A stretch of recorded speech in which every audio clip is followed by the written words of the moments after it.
something that you had? Well, I just, I don't know why.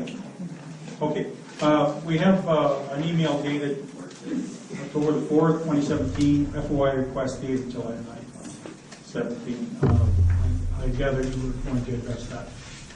Yes, I haven't had to deal with one of these before. Are these typically read out, or do we just recognize that we've received it? Well, you can do one review.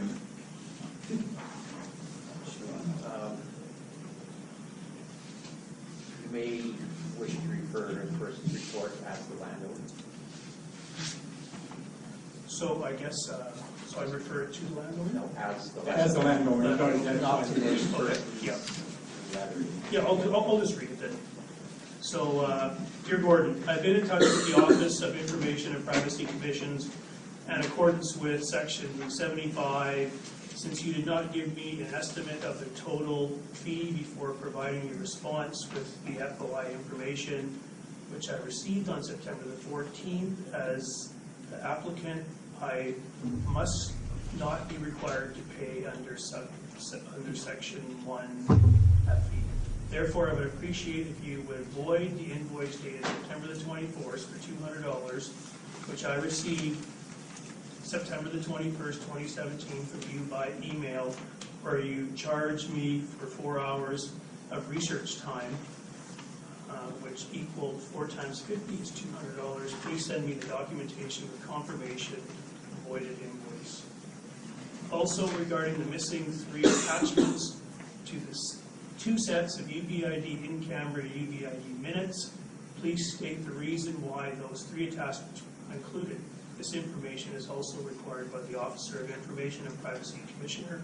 Those 3 attachments were part of the document and as such should have been included, supplied by landowner in Okay, thank you very much for that. I assume that you'll be dealing with that. Yeah, sorry. I think it should be discussed here, though, any freedom of information request, there is always a charge for that. That's a standard process. So, and actually the Union Brain Improvement District has a bylaw that covers that. It talks about the costs that can be charged back, breaking it down into hours. So, in my opinion, if a person asks for something and it takes our administrator 4 or 5 hours of time, they will be liable to pay that. So it's an existing bylaw. Everybody here tells us how they research bylaws and they know them all so well. So it's very strange to me that somebody is not aware of this existing bylaw, and secondly, the cost of freedom of information requests. It's standard. I mean, I even know that when you ask for freedom of information, you're going to be charged, and you're charged before you receive the information. So I see no reason why we would not follow through with the invoice. Trustee? yes, with all due respect, Trustee Bitton, there is legislation. It's a legal legislative legislation in the FOI process that outlines what can be charged and what can't be charged. I'm by no means an expert, but I did a little quick reading the other night on it, and it appears that the first 3 hours cannot be charged unless I'm reading the legislation wrong. There's also no charge for electronically provided information that's available electronically for the first 3 hours. There's also provisions for providing estimates to people as to what the charges may end up being. So, but not being an expert on FOI, I would really hope that our administrator, when he gets time, will look into this and nail it down so we're not... But we can't override our bylaws. Our bylaws state... I'm not an expert, Rick, but I do believe that the legislation would probably override our bylaws. Okay, Trustee Kelder? Yes, I can confirm that the FOI, Freedom of Information and Protection of Privacy Act, that legislation absolutely does override union-based bylaws. It is a separate legislation. It's a separate body altogether, and it's legislated separately. And I know this because I worked for 20 years in the school district as a student support services and counselor teacher, and I know the FOIPA bylaws quite well. I agree, though, and we all agree that we need, as a board, training on that, and that is something. But we are legally obligated to follow the rules as set out in FIPA, not our own bylaws. And there are very strict rules about timelines. There are very strict rules about what is released and what is not released. And there are very strict rules about the fees, including that the first 3 hours are not charged, including that if it is, that estimates must be given beforehand. So, and they are all written in there. They are readily available online, and they're all written there. So what we need to do as a board is, and I'm more than willing to volunteer because it isn't necessarily a board that has to be the person in charge of each elected body determines a person who takes on freedom of information requests, because it is an onerous task and it's quite picky. So I'm happy to volunteer. I would be willing to go for the training to do that, and because it is time consuming, but we have to follow the legislation.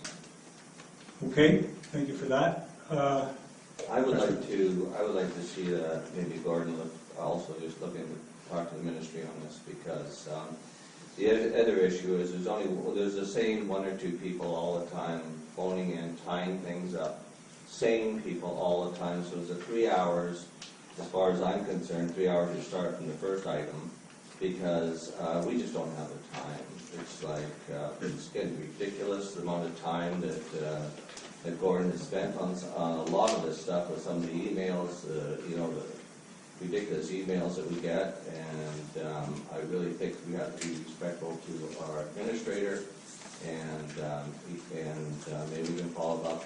Again, you have the rules, but I think we should also follow up with the ministry and go from there. Yeah, I firmly believe, everybody's got their opinion of how things work here.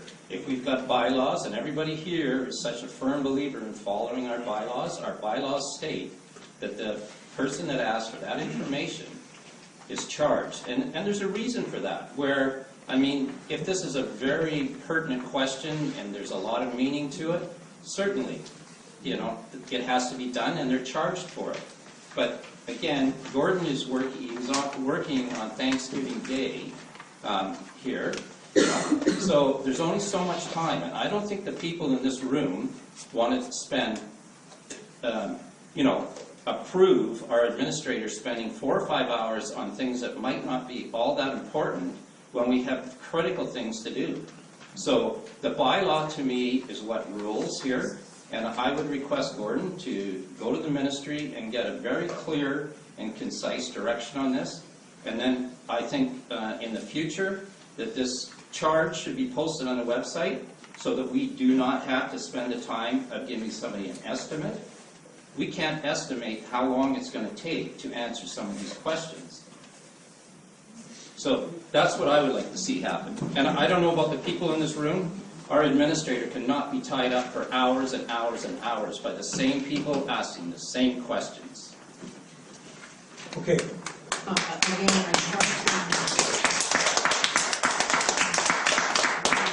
Trustee Kelly, please. as stewards of Union Bay, part of our job is to ensure that we do not incur a legal case and to violate the Freedom of Information and Privacy Protection laws. We would be sued for that. So before we speak any further about which we clearly do not know, Yes, I exactly. suggest we research the Freedom of Information laws pertaining to what fees are charged. I'm referring to Freedom of Information requests, not general emails that are, or questions that are brought into the office. I'm specifically referring, as the landowner's letter was in reference to, Freedom of Information formal requests. There is a process That has to, by law, be followed. I think the ministry will direct us on what we do as they're in charge of our operations. So Gordon asked them what the process is, and I would ask Gordon if you could report back to us at the next meeting exactly what is expected and what the criteria is and what the charges are, so that we can eliminate this. Okay, for you, perhaps when you, in your other duties, which are many, No, this is important to me too, because, we should get I'm new to this, and I want to make sure that we get it right. Yeah. So I'll find out exactly what the scoop is, and I have been working with a lady from the Freedom of Information office with some other Freedom of Information requests that came in. One of them is 178 pages that I've been reviewing, so that I have to go through every. It's like reading a book. So you think this one was 4 hours? This one's a lot more than 4 hours to read through all the information and disseminate it to see what can go out can. So like these are taking an awful lot of time, and like some of the other trustees have said, we have a lot on the go right now, and I feel that some of the stuff on the go right now is pretty important with building our new water plant, getting our new fire department going, and all the rest of it that takes to run this district. So the Freedom of Information requests are important as well. Yeah. So it's just a matter of balancing my time to be able to do everything efficiently, right? And that's why I volunteered to assist in that. Yeah. Okay, so we'll leave it at that then. I just want to make a comment. I believe the governing body for FOI also allows certain bodies such as regional districts and local improvement districts to make bylaws governing freedom of information charters. However, we'll leave that with Mr. Mason, and I'm sure he'll come up with the information we